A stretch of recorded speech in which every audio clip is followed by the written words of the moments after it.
Welcome back to another edition of the Edge podcast. Publisher Brenden Slaughter here for BeaversEdge.com, coming to you with TJ Mathewson, Beavers Edge writer and KEGO radio host. We're coming to you following Oregon State's 62-17 win over the Stanford Cardinal. We're also going to be looking ahead to number 5 Washington at Reser Stadium.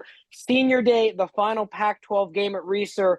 Going to be a lot of emotions. TJ and I will be breaking it all down. But first, we got to talk the win over the Stanford Cardinal. Oregon State to win improves to 8-2 on the year, 5-2 in Pac-12 play.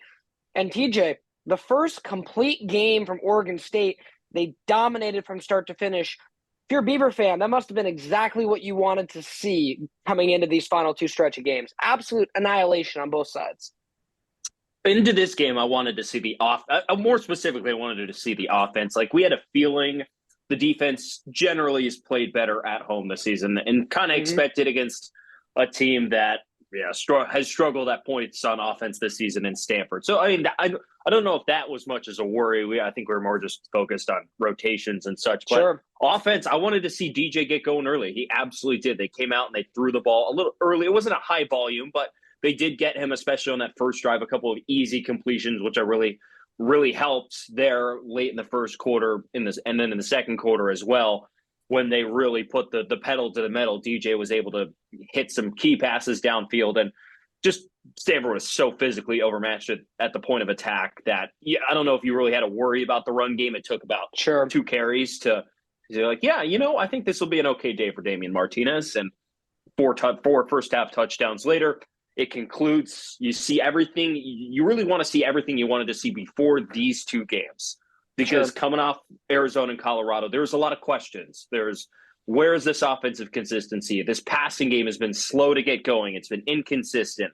The pass blocking hasn't been great. The run game has been fine. They've had a high volume of running attempts, but the efficiency and effectiveness of them hasn't been perfect. So we want to see that on the field and want to go out there. More importantly, go out there and dominate opponent that should be dominated. And that's exactly what they did. The environment was good. The crowd was good.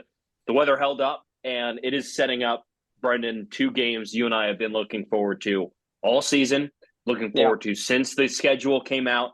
And it is going to build up to be 2 of the biggest games in program history. Oh, it's going to be massive. And we're obviously going to be previewing both those games. Washington, obviously, first on deck. But, going back to that win over Stanford, TJ, I mean, have a game, Damian Martinez, right? I mean, takes 15 carries for $146 and 4 touchdowns. And for those of you keeping track at home, that was achieved, TJ, in what, 2 1/8 quarters? I mean, he pretty much had all those numbers. Obviously, he and DJ stayed for the opening drive of the second half, but then he and DJ most of the offense. I mean, if you're at BeaversEdge.com, you got to see the snap counts that we published this week. TJ, it was as deep as UC Davis as far as the amount of guys that got turns in this game. I mean, in a sense, and we talked to Damian Martinez post-game, it was like the Beavers played a half of football. And that, again, Oregon State looking for whatever advantages they can get against the top 5 team coming up. You look at Washington, who had to exert a ton of energy to hold off Utah in Seattle last week. Very physical game. Utah, very physical. Meanwhile, Oregon State kind of took care of their business, punched their time clocks and were out by, halftime. I imagine that will have some sort of an impact this week. And it's been a difference for both these teams, especially Oregon State at home. Oregon State on the road has played a lot of close games. They played close games in every road game they've had this season. I would say sans the opener against San Jose State. That was not a close game. But every other road game, the Beavers have played a little bit of Husky ball. But at home, that hasn't been the case. I mean, the game has essentially been in hand in every fourth quarter in Reser Stadium this season. So the pressure isn't quite as there. The Huskies play a lot of pressure games. They have played now, 6 games in a row? 6 games in a row by 10 points or less. I have it all written down. Let's see. It's 6, right? Yeah, 6 games in a row this season. Correct. Decided by 10 points or less. The Huskies in the last 2 seasons, so Kalen DeBoer is 21-2 as a head coach at Washington. 11 of those wins have come by 10 points or less. 11 of them. And they have been all in a row. 11 games in a row dating back to last season. Not concurrently, but the last 11 games they've played that have been 10 points or less, the Huskies have won them all. And they've played 6 straight of those leading up to this game. I would imagine we're going to get another 10-point or less game. But you got to think, like the pressure, right? It builds, and Right. eventually they got to make a mistake in these moments. Right, and we'll obviously get into that a little bit. And Yeah. TJ, I think the odds makers may agree with you. I know TJ is Hmm. big into favorites and lines, folks. And for those of you keeping track at home, listen to the Edge podcast. We always appreciate you for sure. Oregon State is a 2.5 point favorite, TJ, after Washington opened as a 1.5 point favorite. So that line has swung a full 4 points in favor of your Oregon State Beavers. Well, you got to thank the public for that. That's the Yes, that's I the mean, that's the working man's work right there. but yes, I mean, I think that alone kind of tells that, I like to think that, for the most part, Oregon State is a team that has played within what their spread is this year. TJ, you might have their against the spread numbers.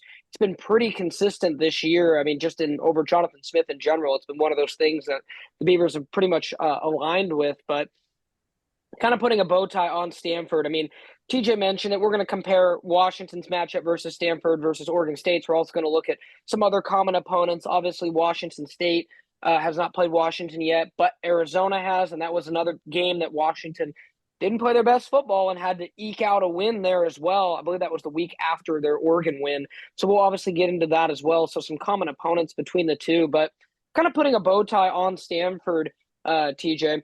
Talk a little bit about the defense. It obviously the offense scored 62 points. That was impressive. Also got to give a shout out to Aiden Childs and then some of the other young guys that got a chance to get burned in that game. Definitely the biggest game for Isaiah Newell throughout the year. They went down to the third stringers on offensive line. TJ, some of the guys that we haven't seen since fall camp got in there. So definitely cool to see that. And go really deep at tight end with guys like Bryce Caulfield and Carter Newman and Gabe Milborn. So it was awesome to see so many guys. And that was a comment that I believe I made to you and John Warren was I was surprised that Oregon State's offense was able to continue to score at ease against Stanford, who I believe kept in most of their first and second units. It maybe I don't have that for certain, but still managed to put up points. And then conversely, Oregon State's defense did a pretty good job when they went really deep, TJ, of not letting Stanford, run up. They were never going to get back in the game, but you know what I mean, make the score prettier than it was. There's just that one bus play, Amanor. They took another shot to him. That one of the favorite He plays of is. Troy I'll Taylor. say this. They're just Yeah, he is they'll really just good. chuck it to him. Yeah, he is good. I mean, and they like just throwing him a go ball and seeing what kind of plays makes. And Makes after sense. Yeah. I think he drew a PI or two in the first half. I think it might have just been one. And some incompletions aiming at him in the first half. They're finally able to connect after the Deshaun Fenwick hurdle. So I think if there was ever an appropriate moment for that, it would have been after Oregon State entered the, I would say, clowning stage of the football game. Oh But yeah. it was No, good. It was good to see all the depth out there. And on the call-in show after me, people were very excited to see Isaiah Chisholm in there to have So some let's talk defense contributions a little and 4 tackles, a sack. So it was good for them to really spread it around and give especially some of the starters just a little bit of rest before these two games where they like the defense these next 2 weeks are going to have to play at a level they haven't played at this season. And yeah, you'll take all the extra rest you can get.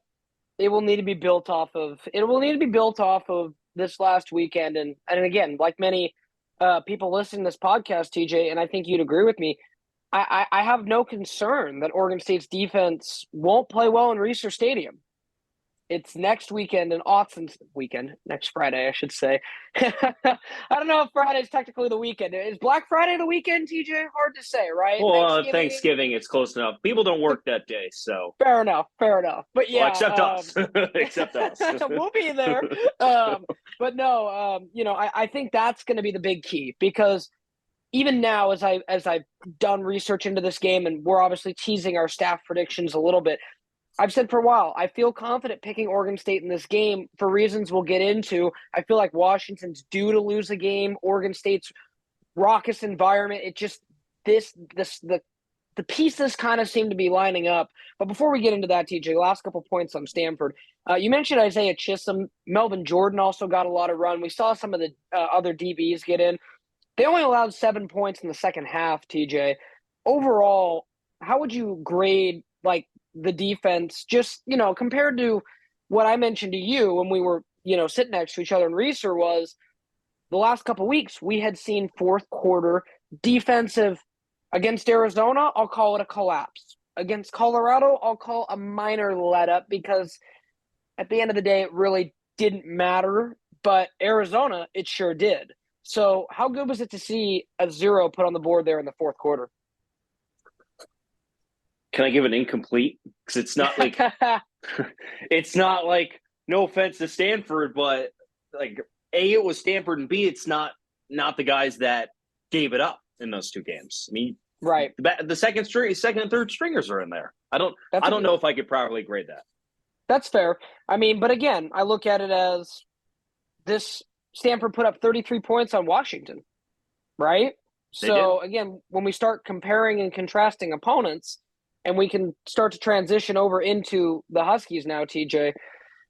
If you're a Beaver fan and you like to play if Team A beats Team B and Team B beats Team C, you would look and see, well, Oregon State played better against Utah.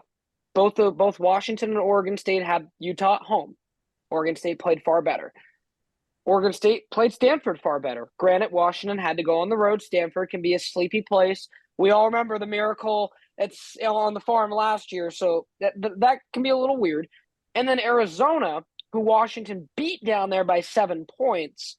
Oregon State ended up losing to Arizona, but that was kind of the first game, TJ, where I think Arizona announced their presence, and the first game where Washington maybe didn't look elite like they did the first couple weeks. And correct myself from earlier, that was actually before the Oregon game when they played Arizona. They played Arizona State after the Oregon game. And the Arizona State game we'll talk about too, TJ, because that was their weirdest game of the year by far. But just between the common opponents, does that give Oregon State players some confidence heading into this matchup? Well, I don't know if the players are looking at common opponents when, like, I just think that's kind of I don't know if that's the way they're looking at it. I would say that. Like, I think it gives them confidence seeing that they know this Washington defense plays close. And if you play close, that means you have a chance to win the game, right? Stanford had a chance to win the game. ASU had a chance to win the game. Utah had a chance to win the game. Oregon had a chance to win the game and probably should have won the game. Like, they have all of these chances, and they know, like, hey, 10-0, but it's not Georgia 10-0. It's not taking the ninth-ranked team in your old building and shellacking them up and down the field. Like, no, like, Washington, like, plays close. And when you play close, that gives opportunities for teams throughout the game to make one play and flip the script of the game. I would say that gives them a little bit more confidence versus just like, hey, like, we beat Utah by more points. Yeah, I mean, matchups are everything in this conference for sure. And I think case in point, look back at the week prior. Stanford beat Washington State 10-7 in Pullman, right? Is that anywhere close to the same, like, well, by that logic, you'd say Stanford would beat Oregon State because Washington State, you know what I mean? So you definitely can't put too much into it, but I found it very interesting that, Washington, as you mentioned earlier in the podcast, plays close. And I forget who it was on one of the analysts talking the ESPN college football playoff rankings this week, just kind of saying that, like, Washington is almost like TCU last year in the sense of they won so many games close and so many different teams, TJ, had an opportunity to beat them. And that's where I wonder if, because of what Washington's had to go through in the last couple weeks, obviously USC and Utah, top opponents, a couple ranked opponents. Washington or USC was obviously ranked at the time, and even Oregon had one of their closer games recently against USC. That's still a talented USC team, still got Caleb Williams out there. So with that, I think that heading into this game, TJ, Oregon State, I think they have to feel pretty good about their chances of pulling this upset because it wasn't like Washington lost last week to Utah. The pressure is still kind of on, if you know what I mean, with that, undefeated season. And maybe kudos to Washington if they do.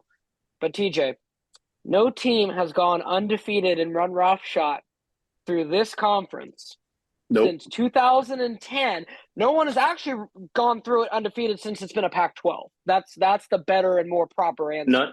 Not in a 9-game conference schedule. So you can go back to the Pac-10 days when Oregon was the last team in 2010 to go undefeated. But again, going back to what TJ said. But yes, that's an 8-game. Was that 8 games that? No, still 9 games. Still 9-game conference schedule. Because you missed, yeah. Okay, so you're right. Yeah, so but again, it just hasn't been done since the conference expanded. And I go back and say all the time, I think that Oregon team, this is not the podcast to give Oregon their props, but TJ, you look back, that was a pretty good Oregon team. They lost to Cam Newton and Auburn by 3 points. Cam Newton was a really good college player. So that team was really good. And I don't know if we've had a team quite that good in this conference since. Objectively, probably not. Washington in 2016 was good. Oregon, obviously went to the playoff a few years later, but those teams. But even they lost. Those teams were not as good as that 10 team. So all that to say, no one has seemingly made it through Murderer's Row, known as the Pac-12 Conference, TJ. How much of that pressure is a real thing on Washington? Do you think that is something that is mounting every single week? And then combine that with the fact that they're like, oh, we have to be undefeated because we're undefeated right now and we're still not even in the top 4. Is that real pressure? It's mounting probably more on the outside than on the inside, I would imagine, for how most college coaches and players think, at least ones that manage to make it undefeated, because you don't go 10-0 if you let outside noise affect you. Sure. That's not the case. But they're very much aware they're 10-0, 100%. And we said, you said it, no one through this 12-team Pac-12 conference has gone 9-0. Not a single team has done it. Well, I don't think Washington's losing next week to Washington State. So, well, we'll get into that in just a minute too. I was like, there's 2 opportunities there, and the first one starts this weekend against in Reser Stadium. Man, what a treat of a matchup! What a treat. When I came, I'm just gonna be honest. When I moved down here to work here at this station and cover Oregon State, Brenden, I'm just gonna be honest. I didn't think a game of this caliber would be played here. But look what's happened. It's not a stretch to say that, TJ. I mean, again, I know you're a little new to the game, but those who have been stuck with this program for a while and those who have really been with BeaversEdge for a minute remember the dog days of, the 2016, 2017, 2018 lean years. And, for those, and even myself, I continue to be, just simply baffled at, it's one thing to believe that a coach can turn things around, or it's one thing to kind of, hear it or see it or hear it repeated because, Jonathan Smith been here for a while now. It's crazy. It's aging me like an old man here, TJ, for how many years he's been here now. But, seeing is believing. And it's I when Jonathan Smith got hired and he laid out an impressive expectation for the program, I sat there and said, I believe him, but it could be a lot of work. And they've, to their credit, they've put in the work. And, 10-win campaigns are not something that are seen around here very often, TJ. And you were obviously a part of that last year. And, now Oregon State will get into this and use this as a transition to kind of talk about the next topic with this game itself and what's on the line, TJ. And then we'll get into the matchups too as we kind of start to wrap up the podcast. But let's run through the scenario real quick, set the stage. So we've all gone into our crystal balls and gone through all the scenarios. And let's lay the scene, TJ. Within a sense, Oregon State still controls their own destiny for going to the Pac-12 championship. Now, you might be saying, Brenden, Arizona has the tiebreaker over them. Wouldn't Arizona go? And in a two-team tiebreaker scenario, you would be absolutely correct. If Arizona and Oregon State were both tied at 7-2, say they both won out, Arizona has Utah and Washington State left on the schedule. Arizona has Utah and Arizona State. Utah and Arizona State left on the schedule, pardon me. And it's likely that they will be favored against Arizona State. Sorry, TJ. Anything can happen in your territorial. That's probably right. But they'll be favored. You're probably right. And with the way that they've been playing, TJ, can you confidently say Utah would beat them. I can't. Not No, I couldn't. It'd confidently. be a good game. That'd be a sneaky good game this week. I It think, will like, be. I don't even know if it's sneaky. It's just a flat out good game. Agreed. So let's just say Arizona wins their final two games. Let's say Oregon State pulls the rabbit out, folks. They not only beat Washington this weekend, but they go into Autzen Stadium next week. The first win since '07, only the second one since I've been alive, but they pull it off. And let's say, for sake of argument, Washington bounces back, beats Washington State, which TJ and I alluded to. If Washington State wins that game, TJ, they might need to build a statue to Jake Dickert for just how Yeah. crazy of a year. It's like, we beat two of the best teams in the conference, but no one else. Congratulations. Yeah. So that I'm not very confident in that. And then let's say Oregon beats Arizona State, which I think is, again, no offense to your Sun Devils, Tej. I was going to say, what, Brenden, do you want to remind the folks what happened 4 years ago? 4 years ago Saturday?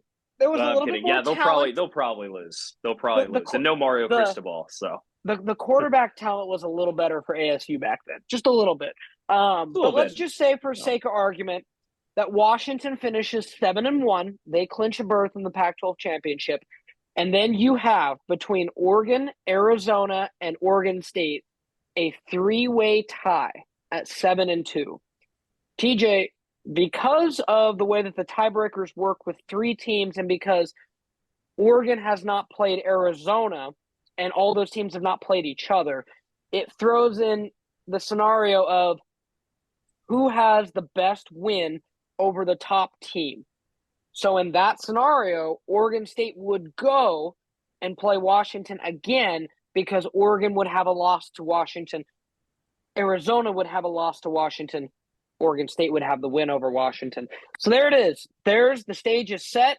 Even if things go chalk as we expect, TJ, like, it's not even like you need a crazy amount of help for that scenario to make sense, like things that are out of your control. The only two things you really need to have happen is Washington to beat Washington State, which, as we mentioned, and Oregon to beat Arizona State. And if Arizona loses a game along the way, that's just gravy, and your scenario is even cleaner. But the fact that after all that, TJ, that path is still that clean. I mean, if you're Jonathan Smith, and especially, I think Oregon State has done a terrific job of staying focused on the here and the now and not really looking ahead to the uncertain future. But talking to the guys throughout the season, we know there are some guys who had the mantra of, let's prove everybody wrong this year, right? And to have, in the final 2 weeks, an opportunity to knock off the two top dogs and still make the conference championship while having one loss that at the time didn't look so bad. Now doesn't look so good, TJ. Yeah. That's Washington State's only Pac-12 wins. That one not looking so good. And then Arizona, again, a respectable loss, but one of those two games you shouldn't have dropped.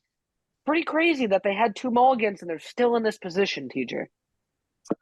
It was always going to come down to this, Brenden. Like, was it not? Like, after they lost to Arizona, I didn't think a path would present itself. I really didn't. Like, I thought they would need an insane amount of help. But now here we sit, and they really don't. No. And they will probably, if they win these next two games, somehow they'd be number 5. Like, they would be the first team out of the playoff. Like, right? No, they would be. I would have to think they would be. Sorry, no, they would be 6. Sorry, because someone of Florida, Ohio State, Michigan would not be in it, and they would probably be. There's no crazy scenario. Real quick, there's no just to appease the craziness. There's no scenario where they get those 2 wins, then turn around and beat Washington in the Pac-12 championship.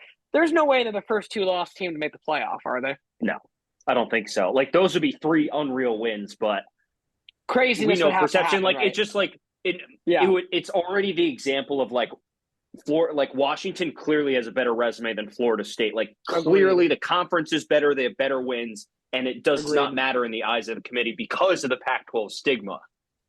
Even though the ACC this year sucks. You're right. So the ACC this year is trash. So that they wouldn't do it. Yeah. So back to your point then before I brought that up. So yes, you Sure. were saying they'd be 5 or 6, and folks, you'd be going to, even if you lose, even in that scenario, if you lost the Pac-12 championship game, you do that, TJ, and you're 10 wins going into the Pac-12 championship game, you're going to a New Year's Six Bowl, regardless of Yep. your result, which is just insane. So again, that's what's at stake. Now let's talk about how it needs to get done, TJ. We've talked about the surroundingness of the game, maybe the pressure that's on Washington. Let's get into the nitty gritty itself. Let's start defense versus offense in this one. We've talked a little bit about the engine, and I'm not going to lie, we're recording this on a Wednesday. You had the best question to talk to defensive coordinator Trent Bray, just talking about how they slow down the receivers. TJ, he gave you a pretty funny response. I'm not going to lie. Yeah, you just said cover him. Just cover him. And I'm Easy, like, right? wow, why didn't I think of Easy, that? right? It was awesome. Well, it's a lot easier said than done when you got 3 future NFL wide receivers spread out wide. Yeah. This is going to be tough. I mean, it's not only are they going to have to rely, like you have your 2 veterans back there. You have Ryan Cooper and you have and you have Jaden Robinson. Like they're going to need to play out of their mind. But then you're also going to, have one of your younger guys is going to have to cover like Jalen McMillan, or who we assume is going to play more this week, or Jalen Polk. Both those guys are future NFL wide receivers, and you're going to have one of your young corners on them, and they will be targeted. Like they have to play well. Like it's not an if and or but if they play well. Like if these cornerbacks who have had their troubles this year covering guys, if they don't cover in this game, like it's going to be nearly impossible to stop this group. I agree. I need to go back last year and look back at the film itself to kind of see what more they played. I apologize for not doing that ahead of bringing up this point. But TJ, do you think with Michael Penix, you're forced to play a ton of man because he can pick apart zone? No, I think it's the opposite. Or do you think you mix it up and do both? Like, if you're Trent Bray, what are you dialing up in this matchup? So we had, what was he? I think it was Cam Cleland. We had the Huskies radio analyst on our show down here yesterday.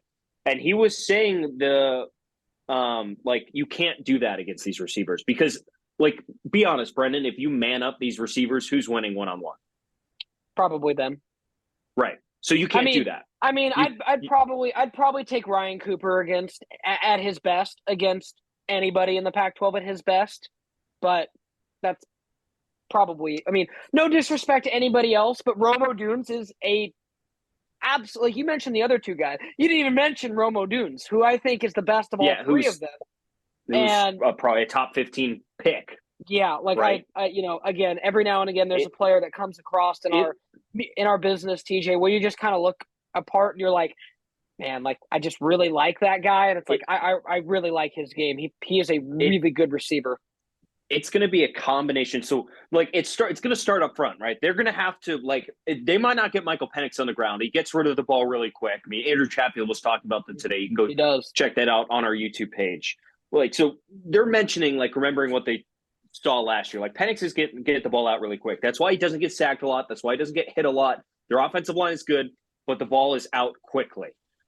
So it's going to need to be, it's probably going to be a mix of zone, and it's going to have to be there's going to have to be some pressure on Penix. Like he can't keep his feet where he is because that is if he's just going to sit there in the pocket and not move, it's game over. It really is game over. And it really doesn't help, Brenden, that the Huskies in the last 3 weeks have just found their rushing attack. They are a balanced offense now. So these defensive linemen can't just think, oh, okay, if the run is coming, it probably won't be good enough, so I can still pin my ears back and go after the quarterback. It's no, you're really going to have to balance how you rush the quarterback because Dylan Johnson's been one of the best running backs in college football the last couple of weeks. And especially they've had good success running against Utah. And I was just going to make note of that. Finding your rushing attack against Stanford and USC, not that impressive to me. After what I've seen, that's not that impressive. Utah, that is impressive. Now, as you mentioned, Johnson, 23 carries for $104 and a touchdown. That, Oregon State was able to find a little bit of success on the ground too, but Utah really made them work for it. I mean, you're right. That only makes that offense more dynamic. However, TJ, Oregon State's run defense has been back to norm these last few Yeah. weeks. And, some of that's been, teams needing to throw the ball more. But like Colorado, -7. I think Arizona, even in that game, was still 80 something. And then this last game against Stanford, I think, was 80 something as well. So after allowing some bigger games in the middle of that schedule, Cal, UCLA, that run defense tightened back up again. So that tells me that run defense and making Washington one-dimensional is going to be key. But just looking at the numbers that you mentioned, TJ, Washington leads the Pac-12 almost 380 passing yards per game. For perspective, TJ, the Washington State Cougars, who have been terrible, are number 2 in the Pac-12 at almost 50 yards less, 330 per game. So it's just they have a passing attack that is unmatched in this conference. And then conversely, looking at Oregon State's numbers, TJ, they're 5th in the Pac-12, allowing 230 through the air. So this is truly is your best better or is my best better kind of a game. Yeah. And, those are the two situations on that side of the ball that I see, that are going to be key. Is like you said, getting pressure on Penix, limiting that run game and making him one-dimensional, and then trying to speed up his clock and disguise coverages. Yeah. That's going to be your best bet. Either that or are these corners going to have to play the games of their lives? That's like you got you have to win the you have to win the matchups on the outside for that to take effect. So if I'm looking at one thing, I'm staring at that cornerback room and I'm like, you guys, what is up this week? This offense, if the Beaver defense can take away everything else or mitigate most of it, not completely take away, but mitigate most of it, it's going to come down to if you're faced up with Jalen Polk, are you making a play on the ball? Are you getting him down on the ground? Right. And, I think, obviously, going back to home games this year, I mean, this obviously stacks up with, with the Utah game as far as Utah came in being a top 10 opponent. They were number 10, but Utah obviously very different. Utah came in with a dominating defense and an offense that at that point was lifeless. So it's going to be a much different challenge that Oregon State's defense has had this year, TJ. But at the same token, I think this last week really was good for the confidence meter. I think Research Stadium being there, and then additionally just having, it be senior day, which they're going to be walking a lot of guys, TJ. There's a lot of experience that will be leaving this team. And you're talking about, everybody who pretty much didn't leave off of last year, guys who had the crux of this class had still really seen the program flip from where it was to where it is. I heard, Sarah Elcano talking on the Mike Parker, John Warren show this week, them saying it's going to be a really long senior day. I imagine there's going to be a lot of emotion in the air. Yeah. In that, it's going to be an emotional game. The last Pac-12 game, I mean, it's that part of it's going to be hard for the players to separate and stay focused on the here and the now because, TJ, I mean, you start thinking about that, there might be fans that might start shedding a tear. There might be. And I would say one more thing on the Washington offense I forgot to get to. I mean, Here's one thing that it's like a niche in their armor. They do turn the ball over. Washington has a negative turnover differential this season. And they have, they didn't turn over against Utah, but they've had some late game turnovers that have not affected them, especially in those two games against Arizona State and Stanford. I mean, Washington put the game away with a late touchdown drive against Stanford. But that's because Stanford didn't take full advantage of the two subsequent turnovers the Huskies had deep in Stanford territory. That turnover luck didn't kill them. And Arizona State turned Washington over 4 times in the first 32 minutes of the game, scored 7 points off those turnovers. Yeah. So they've gotten the benefit of teams not taking advantage of them having a bad day turnover-wise and bad turnover luck. We've seen the bad turnover luck hurt Oregon State this season, but hasn't hurt Washington. So you got to take advantage of that. And again, this is not something you can quantify, but there is this weird kind of gut feeling I have that maybe Washington is due to have some of those issues come to the surface. And I'm not saying they're guaranteed to lose. I'm just saying I think this is a prime opportunity for Oregon State to pull the upset. The cards, stars, whatever you want to say, are aligning. It's almost like you got, you didn't get dealt a 21 on a blackjack, TJ, but you got dealt 2 face cards, and you're like, and blackjack, timely reference for those who follow the Oregon State program. So it's like you got dealt an 11, and you're like, well, I feel pretty good about doubling that down. So, that part's going to be interesting. I want to real quickly talk about the other side of the ball, TJ, before we wrap up and end the Edge podcast. And again, thanks to everyone for tuning into this edition. It's been an awesome conversation with TJ, gearing you guys up for the matchup with Washington on Saturday. Man, it's going to be electric. But real quick, TJ, what opportunities does the Oregon State offense have against the Washington defense? Unlike Oregon's defense, which I think is going to be a Herculean challenge next week, they played great football this year. Washington's defense, there have been some chinks in that armor too, as you mentioned, and some openings.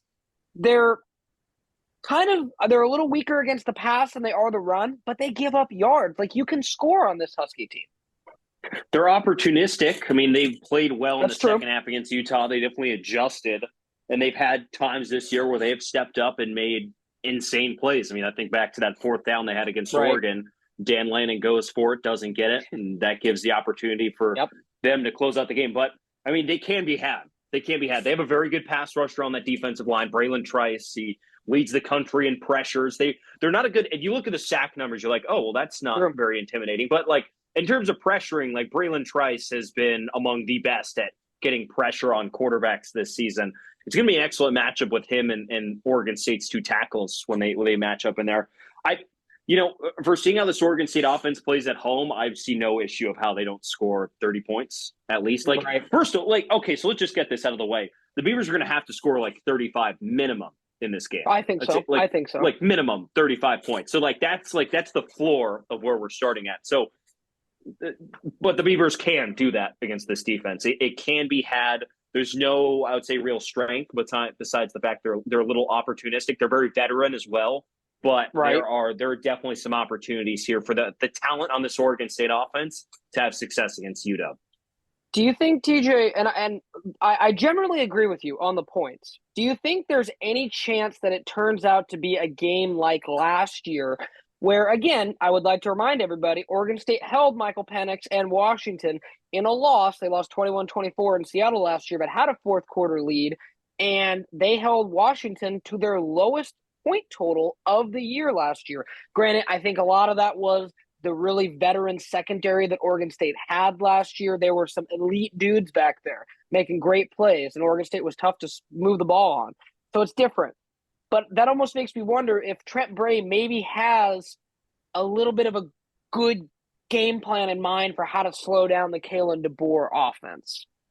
He might, but I still think the Beavers need to score 35 points. Even if Trent Bray's got a good idea, I don't think that changes the fact that last year when they were up on Montlake, Ben Gobranson threw for all of 67, 87, one of those something two. Like that. Sub 100. It was not a good passing day for Oregon State, and the Beavers went down and they scored on their opening drive and could not do anything else after because they didn't have those dimensions in their offense. This year, though, they do, and I think it'll be more successful. Absolutely. And again, going to be an awesome atmosphere, TJ. I bet you'll be able to feel you could cut the electricity in the air on Saturday with a knife. It's going to be there. You might be able to put your hands in the air and see your hair go up because it's going to be so electric there on Saturday. And again, 4:30 p.m. on ABC. Quick little look at the weather, TJ. Weather says cloudy with a couple showers. Rain gear is needed for a football game. So I would expect that the weather, we might get a few showers. It's going to be a little Pacific Northwest-like, but nevertheless should be decent weather for the game. And I'm excited to obviously be there, bring you guys coverage at BeaversEdge.com. Big thanks to TJ on this edition of the podcast. Make sure to stay locked to BeaversEdge.com for all the coverage leading into this matchup. Oregon State, Washington, 4:30 p.m. ABC on Saturday.